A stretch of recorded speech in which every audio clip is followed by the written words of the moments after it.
President Trump recently took another massive illegal step to try and abolish the Department of Education. So I wanted to take a moment to step back and talk about where things stand. President Trump came into office vowing to abolish the department.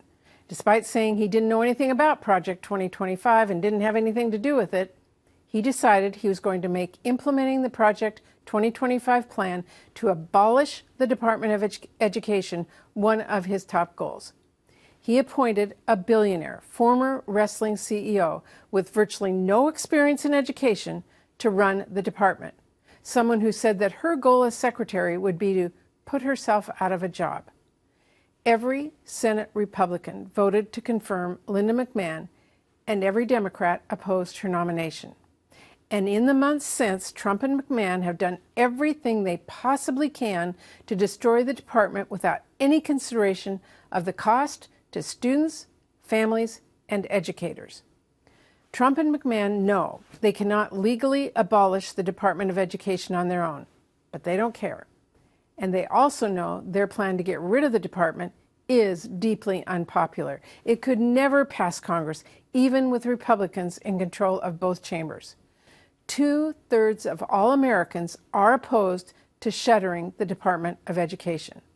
So instead of listening to the American people or working with Congress on reforms and new legislation to actually help students, Trump and McMahon have done everything they possibly can to shutter the department on their own.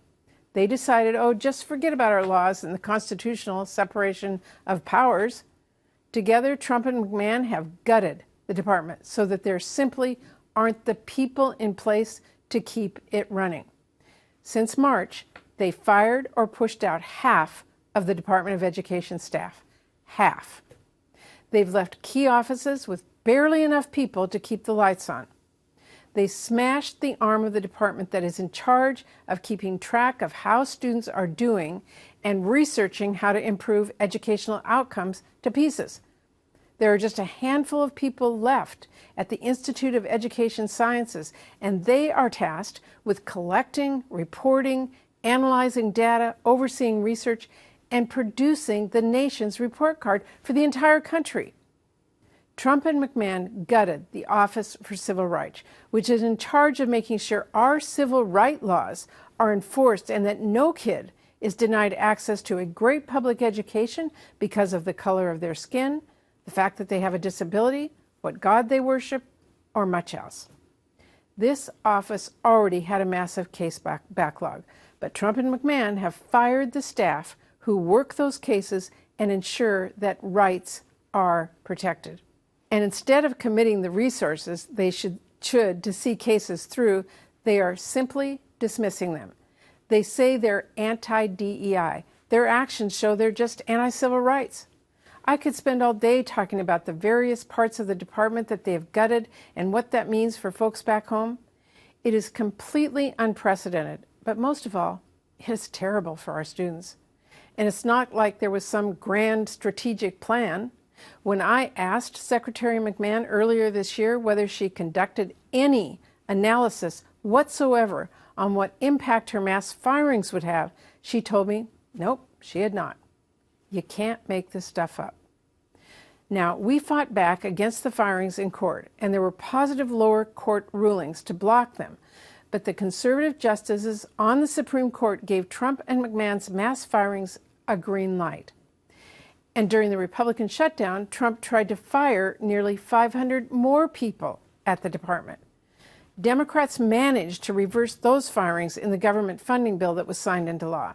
It was an important win, but the fact is much of the damage has already been done. Trump and McMahon's mass firings are only half the story, because while they've gotten rid of the people who keep it running, they've also cut off money that our students and our schools depend on.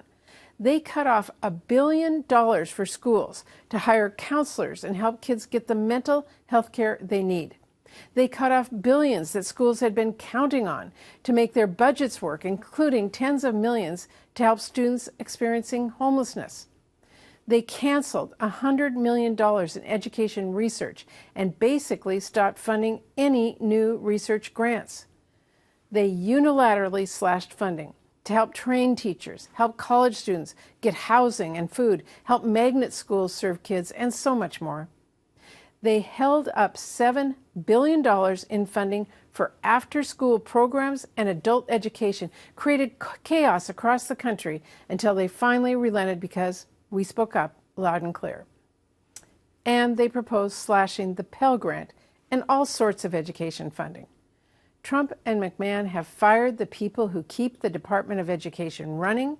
They've cut off and held up funding, and now they're going to go another step further by basically trying to spin off entire Department of Education offices and programs to other federal agencies.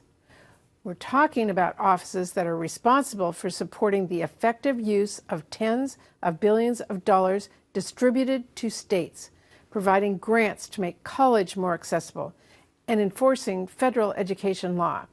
They claim it's about efficiency. It is not.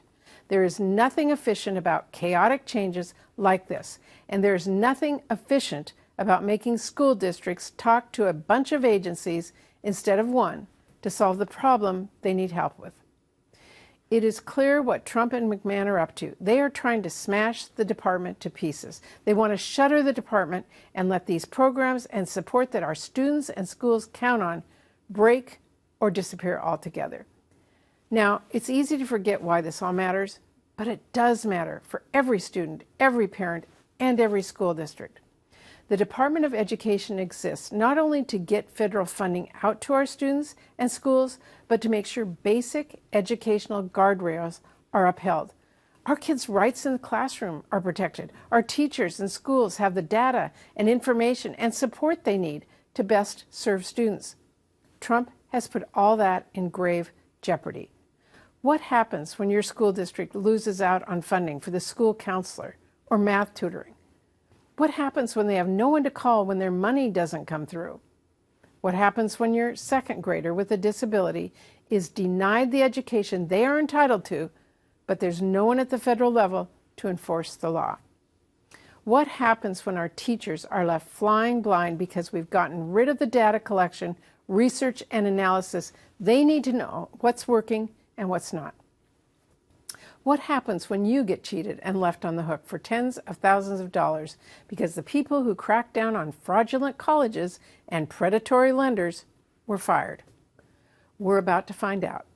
Because while Trump showers new tax breaks at billionaires like himself and Linda McMahon, he is lawlessly breaking the Department of Education.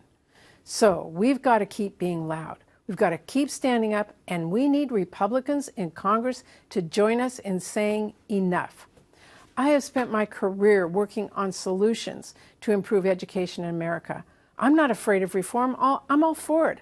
I helped write the law to replace George Bush's No Child Left Behind, for goodness sake. But what these crooks are doing right now is selling you out to help themselves. And we've got to do all we can to stop it.